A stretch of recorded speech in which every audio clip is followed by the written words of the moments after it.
everyone, welcome back to another Genshin Impact video. So today we're going to talk about a bit of a topic that we kind of touched upon a while ago, right, when Liyue first came out.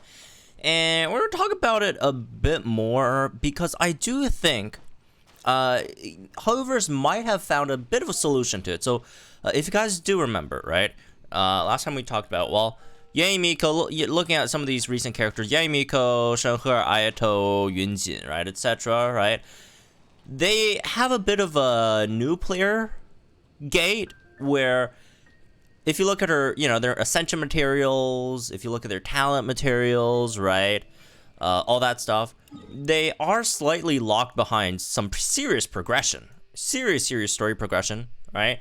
Like Liyue, like, for example, all of them, like, you have to go down to what? You have to finish like Enkonomiya, the entire like story quest for or is it world quest? I don't know. For Enkonomiya to like fight the Vishap.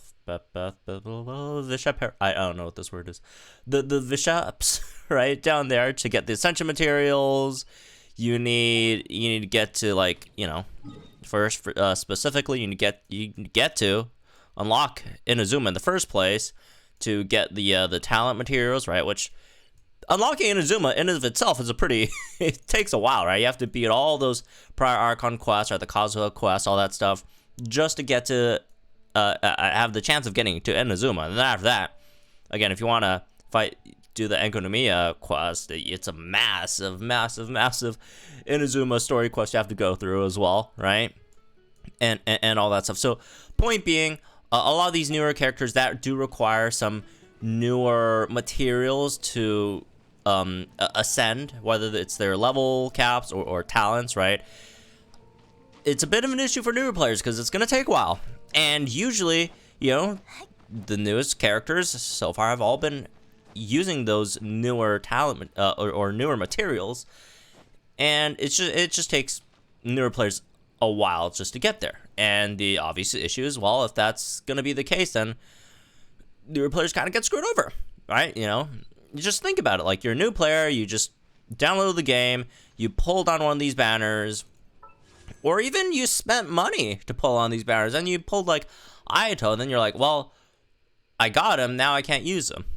I mean, well, you could use him, but he's not going to be very powerful because of the fact that you can't really level him up past the level cap. You can't level up his talents, all that stuff, right? You know, not to mention artifacts, etc., right?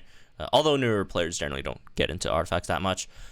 That's obviously mostly when you unlock your level cap for the highest level of artifacts for grinding. But, you know, that's the point, right? So that was a bit of an issue, and I do think Hoyoverse might be looking to try to fix that. Because if you check out this new event, right, the Hues of the Violet Garden, you have, I think it was 3 story quests as the pre-requests to finish before you can even participate in it. However, they did implement a new quick start feature, right? So over here, but again, they do mention over here, you can quick start it, so you could skip these, you know, story quests, right? The Raiden story quest, the Kokomi story quest, because you know, obviously, in this event, spoilers for the event, I guess. I mean, I haven't seen the event yet. I'm just from what I saw from the trailers. In this event, it's basically you have this Inazuma festival going on, and you have all these characters from all these other regions come in and join in the festivities and fun, right? But the big issue with that is, in terms of the entire flow of the story so far, it's been, because before that, Inazuma was on lockdown. Inazuma was on complete lockdown. No people, you know, it's very hard to enter Inazuma from other regions, right? And you'd have to, again, finish the Raiden second story arc in order to, well, finally unlock Inazuma to the, you know, to peoples from other regions, right? And I'm not exactly sure what the significance of Ayato's story is, because, I mean, I haven't done it yet, but it probably has some significance in that as well. But if you do quick start over here, you could skip all those, but they do tell you don't get the best experience, because story-wise, it doesn't make sense, right? Story-wise, it doesn't make sense. You haven't unlocked Inazuma yet, right? Inazuma's still on lockdown. If you haven't, again, beaten those stuff, and these Montauk characters, they just come out and, like, you're running what's going on. But then on the other hand, if they do lock it behind that, if they don't give this quick start thing, well, new players are missing out on a lot of rewards, right? Like, let's be real, these are a lot of gems. You're getting a lot of primo gems, a lot of these materials. You're missing out on a crown, you're missing out on a copy of Xingqiu, one of the best characters in the game, right? That you could get for free. So I do think this quick start could be a potential fix in the future, not only for events, but also for maybe, right, material farming for the newer characters, for new players that haven't gotten there yet, right? That haven't gotten to those places, haven't beaten all those stories, all that stuff.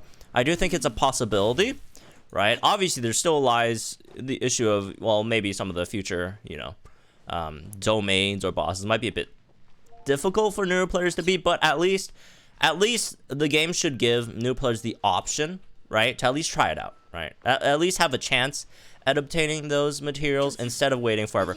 The argument against that would be, well, that's slightly unfair to players who already went through all those stories and all that other pre-requests to get there, right?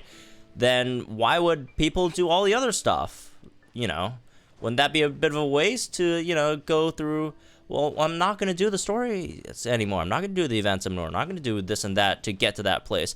Well, that would be the argument against it, but I disagree in the sense that, well, people are going to do the stories anyways, right? Because you would want to know what happens story-wise.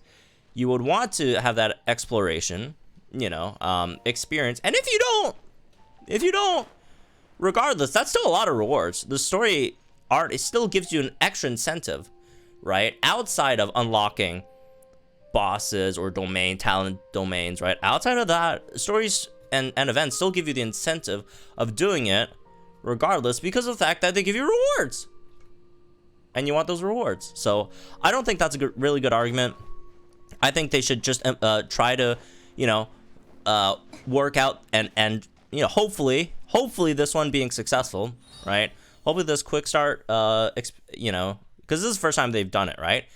Hopefully this experience is successful for them, and they could use this to then further try to fix the issues with new players obtaining these new characters. Because again, if new players are getting these characters and they're not, getting the ability to unlock them to their full potential, well, that's just gonna push newer players away from the game, and that's, I would imagine, as a game, you don't want that happening, right? So, anyways, just a bit of a thought on this, I guess. I know it's a topic we've touched on before, but now it does look like Hoyoverse is looking. Maybe they're using this event, to try out, test the waters a bit, see how it goes, right?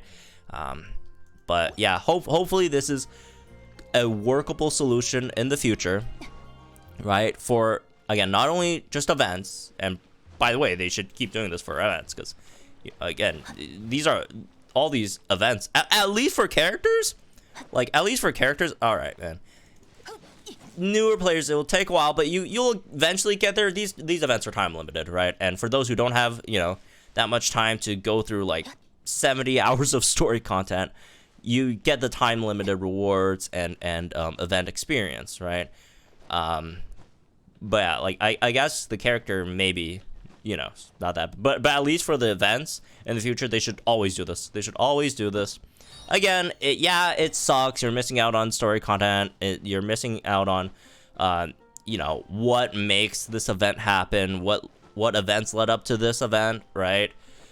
But at least players aren't missing out on the limited time rewards, which I think is a bit more important to people. Because I mean, if you miss out on the event stuff, you could always catch it up on later, right, on YouTube or whatever. But anyways, yeah, that's been this one, I guess. Hope you all enjoyed it, guys. Think in the comments down below. Like, share this video, subscribe to my channel for some more Genshin Impact content. Again, just a quick video going over this one, topic, right? Now that they do look like they have a fix that they're working on. So hopefully this goes well, and hopefully they'll implement it in the future for newer players. So yeah, have fun, folks. I'll see you guys in the next one.